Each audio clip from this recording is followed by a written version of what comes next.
こんにちは。行政書士社会保険労務士の小園です。中小企業経営のちょっといい話ということで動画をお送りをしております。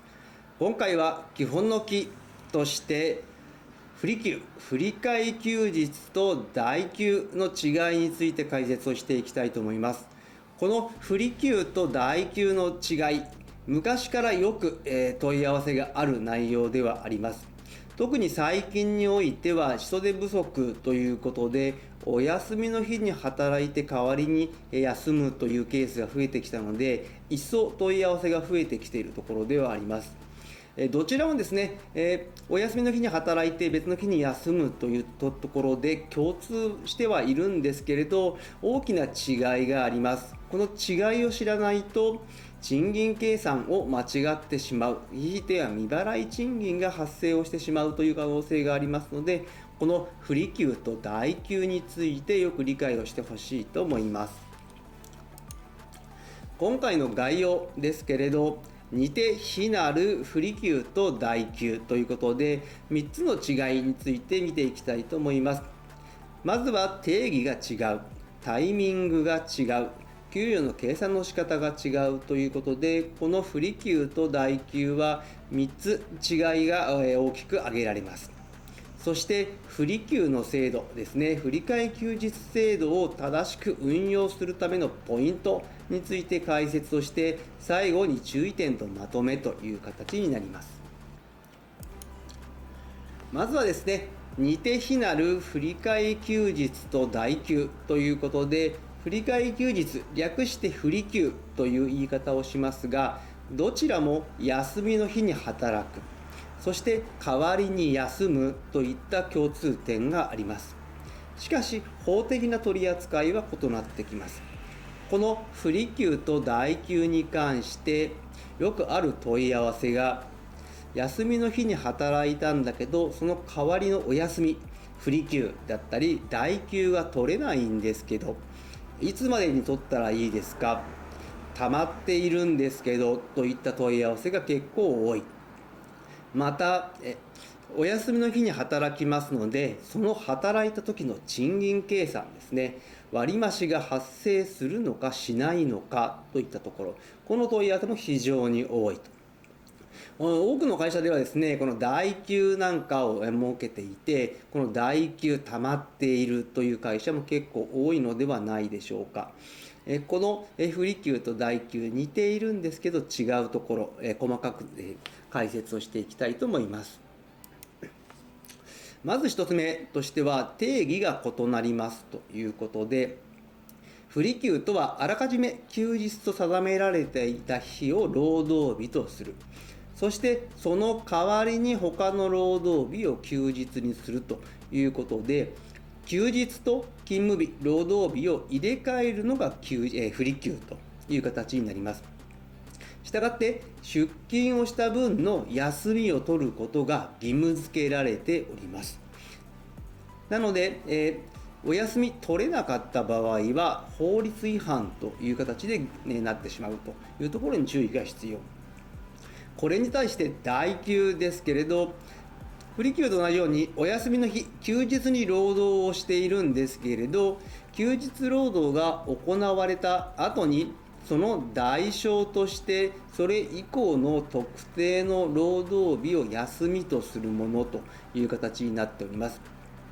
この代休に関しては必ずしも休みを取る必要はないという形になっております。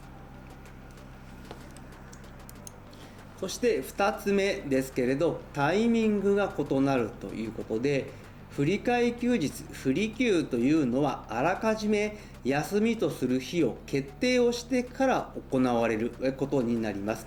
振り替え休日は同一の賃金支払い期間内で行われることが一般的です。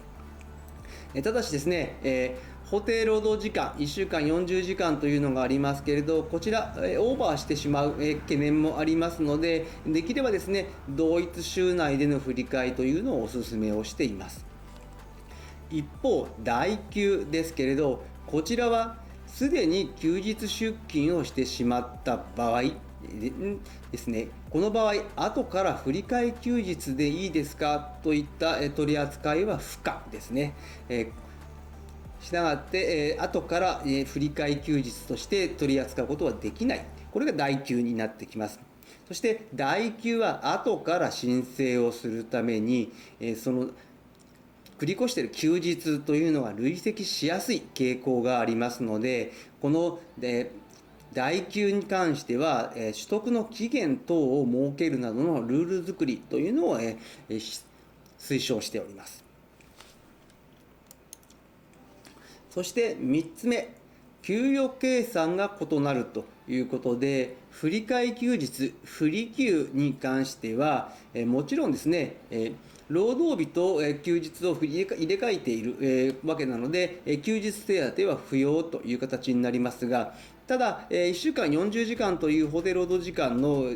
ルールがありますので、こちらを超えた場合は別途割増賃金が必要という形になるので、振り替え休日の振り替えの日がですね、週をまたいでいる場合ですとか、そういったところは注意が必要です。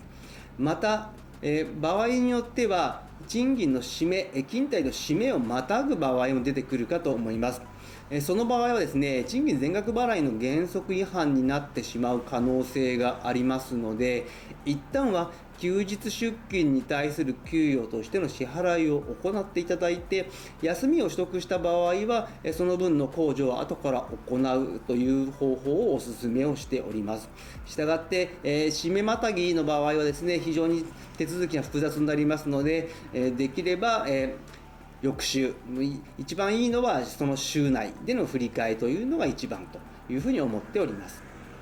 そして代休ですけれど、こちらはそもそも休日労働であるので、何かしらの割増というのが必要になってきます。ただその割増に関しましては、その休日というのは法定休日なのか、もしくは法定外休日なのかといったところはですね、注意が必要で、法定休日の場合は時間外という概念がないので 135% ですし、法定外の場合ですと 125% という形になってきます。そしてですね、いずれも代わりに休んだ休日に対しての賃金は発生をしないというのが原則になってきます。そしてこの振り替え休日、振り休制度を正しく運用するためにですけれど、この振り休に関しましては、まずはルールの明文化が必要となってきます。できれば就業規則の方に明記をしていただく、就業規則に記載がないのであれば、個別同意を得ていただくといったところ、そして振り休の定義の通りですね、事前の周知が必要になっております。振り休の概要を前日までに従業員に通知をしてください。そして振り休自体は当然ですね、法定休日の要件は充足していなければいけませんので、1週間に1回の休日、もしくは4週に4回の休日という法定休日の要件は守る必要があります。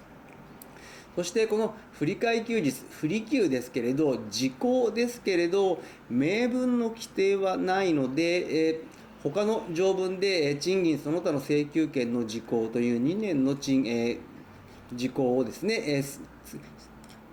使用するというふうに考えられているので、不利休の時効は2年間なので、取れなかった場合は2年間有効という形になりますけれど、できればですね、時効を経る前に賃金締め期間の中で消していただくというのが一番だと考えております。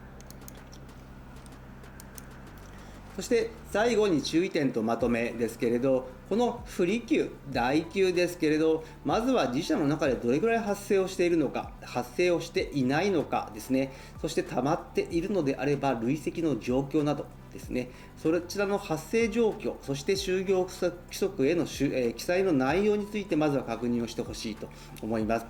そして不利休、代休、いずれもですね、速やかな取得というのが大事になってきます。いずれもですね、取得期限等に関しては明文をして、その期間内に使い切るような形で運用してほしいと思います。そして休日労働に関しましては、別途サブロク協定届が必要になっております。休日労働もしくは時間外労働になっている場合はですね、サブロク協定届、自身の会社届け出をしているかどうか、有効期限が切れていないかどうかという確認はしてください。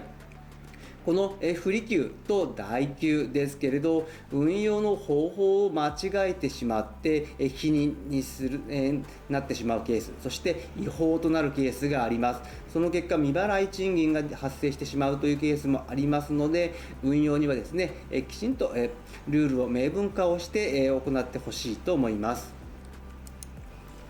今日の内容が明日からの経営にちょっとだけ役に立つことを願っております。ご視聴ありがとうございました。それではまた次回。